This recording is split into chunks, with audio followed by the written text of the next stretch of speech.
Welcome back to NKL ನನ್ನ ಕಲ್ಪನಾ ಲೋಕ. ಇದು ಕತೆಗಳ ಜಗತ್ತು ಯೂಟ್ಯೂಬ್ ಚಾನಲ್. ಯಾರೆಲ್ಲ ಸಬ್ಸ್ಕ್ರೈಬ್ ಆಗದೆ ಕತೆ ಕೇಳ್ತಾ ಇದ್ದೀರೋ ಅವರೆಲ್ಲ ಆದಷ್ಟು ಬೇಗ ಸಬ್ಸ್ಕ್ರೈಬ್ ಆಗಿ ಹಾಗೂ ಲೈಕ್, ಕಮೆಂಟ್ ಹಾಗೂ ಶೇರ್ ಮಾಡಿ ಸಪೋರ್ಟ್ ಮಾಡಿ. ಈಗ ಹೃದಯವು ಬಯಸಿದೆ ನಿನ್ನನ್ನೇ ಕತೆಯ 45ನೇ ಸಂಚಿಕೆ ಶುರು ಮಾಡೋಣ. ಪ್ರಜ್ಞೆ ಕಳೆದುಕೊಂಡು ಕೆಳಗೆ ಬಿದ್ದಿದ್ದ ಇಚ್ಛಾಳನ್ನು ತನ್ನ ತೋಳಿನಲ್ಲಿ ಎತ್ತಿಕೊಂಡ ಭುವನ್. ನನ್ನ ಇವತ್ತಿನ ಬಾಡೂಟ ನೀನೇ ಇಚ್ಛಾ, ನಿನ್ನಲ್ಲಿರೋ ಕೊಬ್ಬನ್ನು ಇಳಿಸೋ ಗಂಡು ನಾನೇ ಎನ್ನುತ್ತಾ ಕತ್ತಲಲ್ಲಿ ಇದ್ದ ತನ್ನ ಕಾರಿನಲ್ಲಿ ಅವಳನ್ನು ಮಲಗಿಸಿ ಕಾರ್ ಮುನ್ನಡೆಸಿದ. ಅವನ ಕಡೆಯ ಇಬ್ಬರು ಅಲ್ಲೇ ಬಿದ್ದು ಹೊರಳಾಡುತ್ತಲೇ ಇದ್ದರು. ಕಾರಿನ ಡ್ರೈವಿಂಗ್ ಸೀಟ್ನಲ್ಲಿ ಇದ್ದವನ ಗಮನ ಪದೇ ಪದೇ ಇಚ್ಛಾಳ ಕಡೆಗೆ ಹರಿಯುತ್ತಿತ್ತು. ತನ್ನ ಬಯಕೆಗಳನ್ನು ಹದ್ದುಬಸ್ತಿನಲ್ಲಿ ಇಟ್ಟುಕೊಂಡು ಹೇಗೋ ತನ್ನದೇ ಗೆಸ್ಟ್ ಹೌಸ್ ತಲುಪಿದ.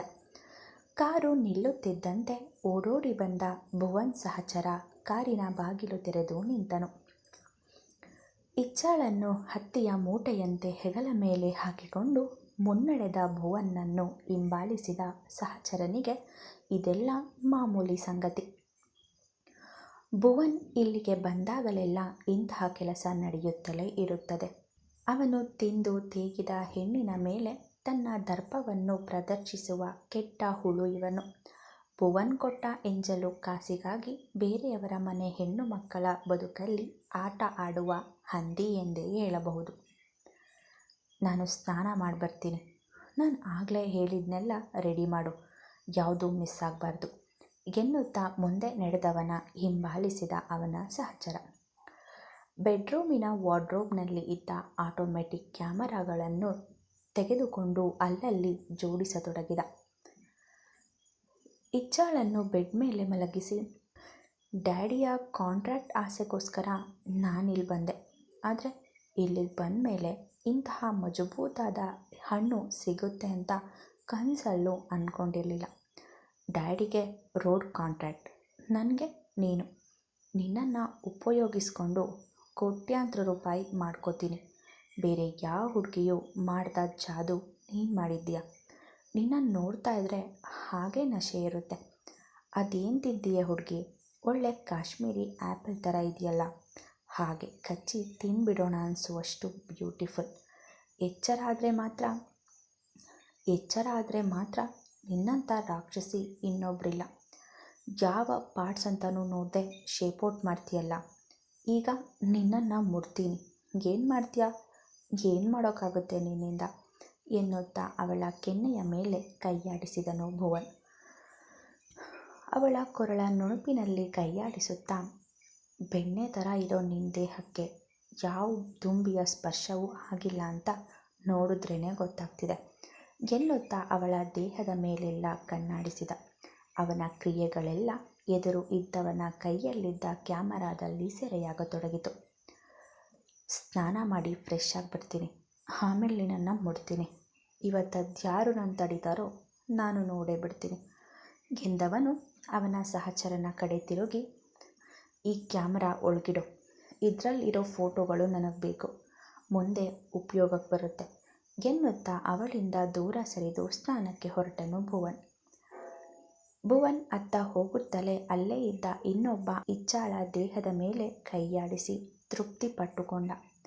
ಭುವನ್ ಬಯಕೆ ತೀರದೆ ತಾನು ಮುಟ್ಟಿದರೆ ಆಗುವ ಅನಾಹುತ ಎಂಥದ್ದು ಎಂದು ತಿಳಿದಿದ್ದವ ಅಷ್ಟಕ್ಕೆ ತೃಪ್ತನಾಗಿ ಭುವನ್ ಆದೇಶದಂತೆ ಕ್ಯಾಮರಾ ವಾರ್ಡ್ರೋಬ್ ಒಳಗಿಟ್ಟ. ಅಲ್ಲಿಂದ ಸ್ವಲ್ಪ ದೂರದಲ್ಲಿ ಇಚ್ಛಾಳ ಮನೆಯ ಬಳಿ ಕಾಯುತ್ತಿದ್ದ ಅನಾಮಿಕನ ತಾಳ್ಮೆ ಮೀರತೊಡಗಿತು. ಅವನಿಗೆ ಬಂದ ಮಾಹಿತಿಯ ಪ್ರಕಾರ ಅವಳು ಆಫೀಸಿನಿಂದ ಹೊರಟು ತುಂಬಾ ಹೊತ್ತಾಗಿದೆ. ಈಗಾಗಲೇ ಮನೆಗೆ ತಲುಪಬೇಕಾದವಳು ಇನ್ನೂ ತಲುಪಿಲ್ಲ ಎಂದಾಗಲೇ ಅವನಿಗೆ ಅಪಾಯದ ವಾಸನೆ ಮೂಗಿಗೆ ಬಡಿದಿತ್ತು. ಎಲ್ಲೋ ಏನೋ ತಪ್ಪಾಗಿದೆ. ಇಚ್ಛಾ ಎಂದೂ ಸಮಯಕ್ಕೆ ಬೆಲೆ ಕೊಡುವವಳು. ಅಂಥವಳು ಸಮಯ ಮೀರಿದರೂ ಬಂದಿಲ್ಲ ಅಂದರೆ ಬೇರೇನೋ ಕಾರಣವಿದೆ ಎಂದು ಯೋಚಿಸಿದ ಅನಾಮಿಕ ಇಚ್ಛಾ ಬರುವ ದಾರಿಯಲ್ಲೇ ಹುಡುಕಿ ಹೊರಟನು. ತನ್ನ ಬುಲೆಟ್ ಹತ್ತಿ ಹೊರಟವ ನಸುಗತ್ತಲಿನಲ್ಲೇ ಸುತ್ತಮುತ್ತ ನೋಡುತ್ತಾ ಮುನ್ನಡೆದ. ಸ್ವಲ್ಪ ದೂರದಲ್ಲೇ ಬಿದ್ದಿದ್ದ ಇಚ್ಛಾಳ ಬುಲೆಟ್ ಅನಾಥವಾಗಿ ನಿಂತಿದ್ದನ್ನು ಕಂಡು ಅವನ ಮನ ಕೇಡು ಶಂಕಿಸಿತು. ತನ್ನ ಗಾಡಿ ಅಲ್ಲೇ ಪಕ್ಕದಲ್ಲಿ ನಿಲ್ಲಿಸಿದವನ ಸೂಕ್ಷ್ಮ ಕಿವಿಗೆ ಪಕ್ಕದಲ್ಲಿ ನರಳುತ್ತಿರುವ ಯಾರದ್ದೋ ಧ್ವನಿ ಕೇಳಿಸಿತು. ಅವರ ಪಕ್ಕದಲ್ಲಿ ಮೊಣಕಾಲೂರಿ ಕುಳಿತು, ಯಾರೋ ನೀವು? ಇಚ್ಛಾ ಎಲ್ಲಿ? ಅವಳಿಗೇನು ಮಾಡಿದ್ರಿ ಎಂದು ವಿಚಾರಿಸಿದ. ಅಯ್ಯೋ ಸರ್, ಆ ಎಮ್ಮಾರಿಗೆ ನಾವೇನು ಮಾಡೋಕ್ಕಾಗುತ್ತೆ? ಅವಳೇ ನಮ್ಮನ್ನು ಈ ಸ್ಥಿತಿಗೆ ತಂದಿದ್ದು. ಎದ್ದೋಡಾಡೋಕ್ಕೂ ಆಗ್ತಿಲ್ಲ ಸರ್. ಅವಳು ಹೆಣ್ಣ ಇಲ್ಲ ಎಮ್ಮಾರಿನ? ನಮ್ಮ ಜೀವನದಲ್ಲಿ ಅಂತಹ ಹೆಣ್ಣು ನೋಡಿಲ್ಲ ನಾನು ಎಂದವನ ಕೆನ್ನೆಗೆ ಜೋರಾಗಿ ಬಾರಿಸಿದ. ಅವಳು ನನ್ನ ಹುಡುಗಿ ನನ್ನಂತೆ ರಫ್ ಆಗಿಯೇ ಇರ್ತಾಳೆ. ನಿಮ್ಮಂಥ ನರಭಕ್ಷಕರಿಗೆ ಅವಳಂಥ ಹುಡುಗಿನೇ ಸರಿ ಎನ್ನುತ್ತಾ ಮತ್ತೊಂದು ಕೊಟ್ಟ. ಸರ್ ಹೊಡಿಬೇಡಿ ಸರ್. ಈಗಾಗಲೇ ನಿಮ್ಮ ಹುಡುಗಿ ಕೊಟ್ಟಿರೋ ಏಟಿಗೆ ಅಲ್ಲೆಲ್ಲ ಅಳ್ಳಾಡ್ತಾ ಇದೆ. ಇನ್ನೊಂದು ಏಟು ಬಿದ್ದರೂ ಕಳ್ಚ್ಕೊಂಡು ಕೆಳಗೆ ಬೀಳುತ್ತೆ ಸರ್. ಅಕ್ಷರಶಃ ಅನಾಮಿಕನ ಕಾಲ ಮೇಲೆ ಬಿದ್ದು ಬೇಡಿಕೊಳ್ಳುವಂತೆ ಕೇಳಿದ. ಜಾಸ್ತಿ ನಾಟಕ ಮಾಡಬೇಡ. ನಿನ್ನಂಥವರ ನಾಟಕ ಬೇಕಾದಷ್ಟು ಕಂಡಿದ್ದೀನಿ ನಾನು. ನನ್ನ ಹುಡುಗಿ ಎಲ್ಲಿ? ಅದನ್ನು ಮೊದಲು ಹೇಳು. ಅವಳು ಬುಲೆಟ್ ಇದೆ, ಅವಳಿಲ್ಲ ಅಂದರೆ ಏನರ್ಥ? ಈ ಹೊತ್ತಲ್ಲಿ ಅವಳು ಎಲ್ಲಿಗೋದ್ಲು ಎಂದು ಅವನು ಪ್ರಶ್ನಿಸುತ್ತಿದ್ದರೆ, ನಮಗೆ ಗೊತ್ತಿಲ್ಲ ಸರ್ ಎಂದು ಕೈಯಾಡಿಸಿದ. ನನ್ನ ಮಕ್ಕಳ, ನನ್ನ ಹತ್ರನೇ ನಾಟಕ ಮಾಡ್ತೀರಾ? ನನ್ನ ಹುಡುಗಿ ಎಲ್ಲಿ ಅಂತ ಬಾಯಿ ಬಿಟ್ಟರೆ ಸರಿ, ಇಲ್ಲ ಅಂದರೆ ಇಲ್ಲೇ ಎನ್ಕೌಂಟರ್ ಹುಷಾರ್. ಬೇಗ ಬಾಯಿ ಬಿಡ್ರೋ ಎನ್ನುತ್ತಾ ತನ್ನ ತೋರು ಬೆರಳನ್ನೇ ರಿವಾಲ್ವರ್ನಂತೆ ಅವನ ಹೊಟ್ಟೆಗೊತ್ತಿದ. ಕತ್ತಲಲ್ಲಿ ಅದು ಅವನ ಬೆರಳು ಎಂದು ತಿಳಿಯದೆ, ಸರ್ ನಮ್ಮನ್ನೇನೂ ಮಾಡಬೇಡಿ ಸರ್. ಯಾರೋ ಫೋನ್ ಮಾಡಿ ದುಡ್ಡು ಕೊಡ್ತೀನಿ, ನನ್ನ ಜೊತೆ ಬನ್ನಿ ಅಂದರು. ಒಳ್ಳೆ ಕಮಾಯಿ ಸಿಗುತ್ತೆ ಅನ್ನೋ ಆಸೆಗೆ ಬಂದುಬಿಟ್ಟೋ ಸರ್.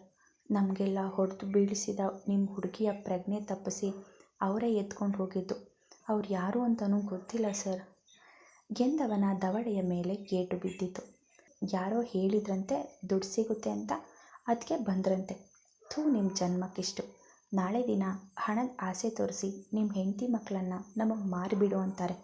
ಆಗ ನಿಮ್ಮನ್ನು ಹೆತ್ತು ಹೊತ್ತ ತಾಯಿಯನ್ನು ಕೂಡ ಮಾರಿ ನಿಮ್ಮ ಖರ್ಚಿಗಾದರೂ ಕಾಸು ಸಿಗುತ್ತೆ ಅಂತ ಯೋಚನೆ ಮಾಡ್ತೀರೇನ್ರೋ ಪಾಪಿಗಳ. ಒಂದು ಹುಡುಗಿಯನ್ನು ಹಿಡಿಯೋದಕ್ಕೆ ಸಹಾಯ ಮಾಡೋ ಬದಲು ಅದೇ ಹುಡುಗಿನ ಹಿಡಿಯೋದಕ್ಕೆ ಬಂದವನಿಗೆ ಇಬ್ಬರೂ ಸೇರಿ ಬಾರಿಸಿದ್ರೆ ನಿಮ್ಮ ಪಾಪನಾದರೂ ಕಡಿಮೆ ಆಗ್ತಿತ್ತು. ನಿಮ್ಮಂಥ ಗಂಡುಗಳಿಂದ ಹೆಣ್ಣು ಉದ್ಧಾರ ಆದ ಹಾಗೆ. ನಿಮ್ಮಂಥ ಅಯೋಗ್ಯರಿಂದ ಕ್ರೈಮ್ ರೇಟ್ ದಿನದಿಂದ ದಿನಕ್ಕೆ ಜಾಸ್ತಿ ಆಗ್ತಾ ಇರೋದು ಎಂದು ಬೈದಿದ್ದ. ನಿನ್ನ ಮೊಬೈಲಲ್ಲಿ ಕೊಡಿಲಿ ಎನ್ನುತ್ತಾ ಅವ ಫೋನ್ ತೆಗೆದುಕೊಡುವ ಮೊದಲೇ ಅನಾಮಿಕಾ ಫೋನ್ ಎಳೆದುಕೊಂಡು ಮೊಬೈಲ್ ನಂಬರ್ ಪರೀಕ್ಷಿಸಿ ಕಾಲ್ ಲಿಸ್ಟ್ನಲ್ಲಿ ಕೊನೆಯಲ್ಲಿ ಇದ್ದ ನಂಬರ್ ತೋರಿಸಿ, ಇದೇನಾ ಆ ನಂಬರ್ ಎಂದು ಖಾತ್ರಿ ಮಾಡಿಕೊಂಡ. ತನ್ನ ಫೋನ್ನಿಂದ ಮತ್ತಾರಿಗೋ ಕರೆ ಮಾಡಿ, ಹಲೋ ಇನ್ಸ್ಪೆಕ್ಟರ್, ನಾನೀಗ ಒಂದು ನಂಬರ್ ಸೆಂಡ್ ಮಾಡ್ತೀನಿ. ಅದು ಯಾರ ನಂಬರ್, ಕರೆಕ್ಟ್ ಲೊಕೇಶನ್ ಎಲ್ಲಿ ಅಂತ ಟ್ರೇಸ್ ಔಟ್ ಮಾಡಿ. Quick inspector. ಇನ್ನೆರಡು ನಿಮಿಷದಲ್ಲಿ ಪಕ್ಕಾ ಇನ್ಫಾರ್ಮೇಷನ್ ನನ್ನ ಮುಂದಿರಬೇಕು. ಹಾಗೆ ಎಲ್ಲ ಚೆಕ್ ಪೋಸ್ಟ್ ಬಂದ್ ಮಾಡಿ. ಚೆಕ್ ಮಾಡದೆ ಯಾವ ವೆಹಿಕಲ್ ಕೂಡ ಬಿಡಬೇಡಿ. ನಾನೊಂದು ಫೋಟೋ ಸೆಂಡ್ ಮಾಡ್ತೀನಿ. ಎಲ್ಲ ಚೆಕ್ ಪೋಸ್ಟ್ ಸಿಬ್ಬಂದಿಗಳಿಗೂ ಫೋಟೋ ಸೆಂಡ್ ಮಾಡಿ. ಆ ಫೋಟೋದಲ್ಲಿ ಇರೋ ಹುಡುಗಿ ಯಾವುದಾದ್ರೂ ವೆಹಿಕಲ್ನಲ್ಲಿ ಇದ್ದಾಳಾ ಅಂತ ಚೆಕ್ ಮಾಡಿ. ಅವಳಿಗೆ ಪ್ರಜ್ಞೆ ಬೇರೆ ಇಲ್ಲ. ಅಟ್ ಎನಿ ಕಾಸ್ಟ್ ಅವಳು ನನಗೆ ಬೇಕು. ಅವಳಿಗೇನೂ ತೊಂದರೆ ಆಗಬಾರ್ದು. ಇಮಿಡಿಯೇಟಾಗಿ ಆ್ಯಕ್ಷನ್ ತಗೊಳ್ಳಿ ಎಂದು ಮತ್ತೂ ಒಂದಷ್ಟು ಸೂಚನೆ ಕೊಟ್ಟನು. ಅವನು ಹೇಳಿದ 5 ನಿಮಿಷಕ್ಕೆಲ್ಲ ಇನ್ಸ್ಪೆಕ್ಟರ್ನಿಂದ ಕರೆ ಬಂದಿತ್ತು. ಸರ್, ನೀವು ಕಳಿಸಿದ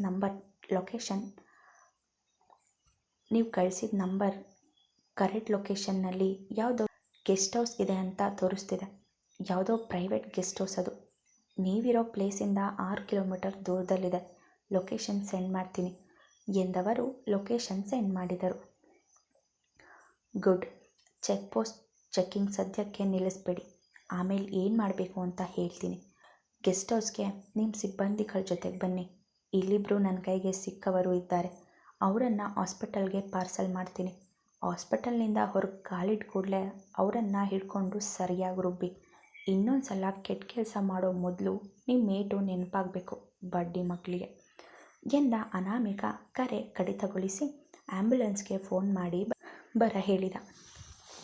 ಮಲಗಿದ್ದಲ್ಲಿಂದಲೇ ತೆವಳಿಕೊಂಡು ಅವನ ಬಳಿಗೆ ಬಂದ ಭುವನ್ ಕಡೆಯ ಇಬ್ಬರು, ಸರ್ ಪ್ಲೀಸ್ ಸರ್, ಇನ್ನೊಂದು ಸಲ ಇಂಥ ತಪ್ಪು ಮಾಡೋದಿಲ್ಲ.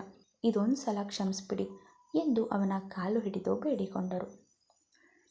ನೀವು ನನ್ನ ಕ್ಷಮೆ ಕೇಳಿದ ಕೂಡಲೇ ನೀವಿಷ್ಟು ವರ್ಷ ಮಾಡಿದ ಪಾಪ ಕಡಿಮೆ ಆಗೋದಿಲ್ಲ. ನಿಮ್ಮಿಂದ ಅನ್ಯಾಯ ಆದವರಿಗೆ ನ್ಯಾಯ ಕೂಡ ಸಿಗೋದಿಲ್ಲ. ಅವರು ಅನುಭವಿಸಿದ 1% ಆದರೂ ನೀವು ಅನುಭವಿಸ್ಬೇಕು.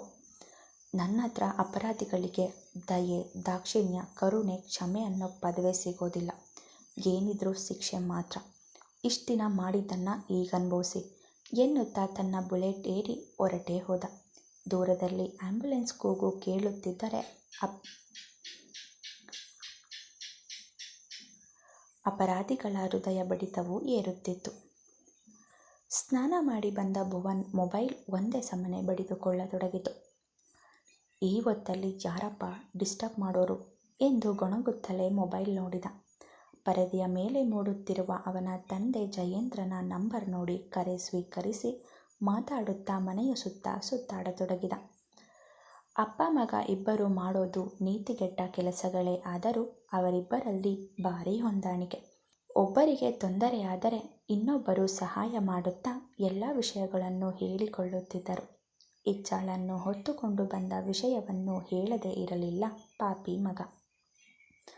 ಗುಡ್ ಮಗನೇ, ಅವಳನ್ನು ಸುಮ್ಮನೆ ಬಿಡಬೇಡ. ಅವಳಿಗೆ ಏರಿರೋ ಸೊಕ್ಕು ಸರಿಯಾಗಿಳಿಸು. ನಿನ್ಮೇಲೆ ಕೈ ಮಾಡಿದವಳು ಅದಕ್ಕೆ ತಕ್ಕ ಬೆಲೆ ತರಬೇಕು. ಎಂಜಾಯ್ ಯುವರ್ ಡೇ ಮಗನೇ ಎಂದು ಮಗನಿಗೆ ಬೇಡದ್ದನ್ನೇ ಹೇಳಿಕೊಡುವ ಕುತಂತ್ರಿ ಅಪ್ಪ ಜಯೇಂದ್ರ. ಅಪ್ಪನ ಶ್ರೀರಕ್ಷೆಯು ಅವನ ಪರವಾಗಿಯೇ ಇರುವಾಗ ಇನ್ನೆಂತಹ ಭಯ. ಮೊಬೈಲ್ ಕೈಯಲ್ಲಿ ತಿರುಗಿಸುತ್ತಾ ಇನ್ನೇನು ಮನೆಯ ಒಳಗೆ ಹೋಗಬೇಕು ಅನ್ನುವಷ್ಟರಲ್ಲಿ ದೂರದ ಗೇಟ್ ಬಳಿ ಬುಲೆಟ್ ನಿಂತ ಸದ್ದು ಕೇಳಿಸಿತು. ಈ ಹೊತ್ತಲ್ಲಿ ಇಲ್ಯಾರು ಬಂದರು? ಯಾರ್ಯಾರೋ ಬರೋ ಜಾಗ ಇದಲ್ವಲ್ಲ ಎಂದು ಯೋಚಿಸಿ ಅಲ್ಲೇ ಕತ್ತಲಲ್ಲಿ ನಿಂತು ನೋಡತೊಡಗಿದ. ಹುಲಿಯಂತೆ ನುಗ್ಗಿ ಬರುತ್ತಿರುವವನನ್ನು ಕಾಣುತ್ತಲೇ ಭಯದಿಂದ ಅವನ ಶರೀರ ಕಂಪಿಸಿತು. ತಂಪಿನ ವಾತಾವರಣದಲ್ಲೂ ಬೆವರು ಕಿತ್ತುಕೊಂಡು ಬರತೊಡಗಿತು ಭುವನ್ಗೆ. ಎಷ್ಟೊತ್ತಲ್ಲಿ ಇವನ್ಯಾಕೆ ಬಂದ? ನನ್ನ ಬಗ್ಗೆ ಏನಾದರೂ ಇನ್ಫಾರ್ಮೇಷನ್ ಗೊತ್ತಾಯ್ತಾ? ನೋ, ಹಾಗಾಗಿರೋಕ್ಕೆ ಸಾಧ್ಯ ಇಲ್ಲ. ಇಚ್ಛಾಗೋಸ್ಕರ ಬಂದಿರ್ಬೋದಾ? ಇಚ್ಛಾಗೋಸ್ಕರ ಇವನ್ಯಾಕೆ ಬರ್ತಾನೆ? ಅವಳಿಗೂ ಇವನಿಗೂ ಏನು ಸಂಬಂಧ? ಅಥವಾ ಈಗಾಗಲೇ ಇಚ್ಛಾ ಕಾಣೆಯಾದ್ಲು ಅಂತ ಕಂಪ್ಲೇಂಟ್ ಆಗಿದೆಯಾ? ಯಾವುದಕ್ಕೂ ಇಲ್ಲೇ ಇದ್ದು ಕಣ್ಣಿಡೋದು ಒಳ್ಳೆಯದು.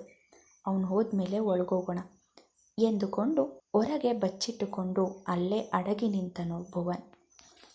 ಮುಂದುವರಿಯುವುದು.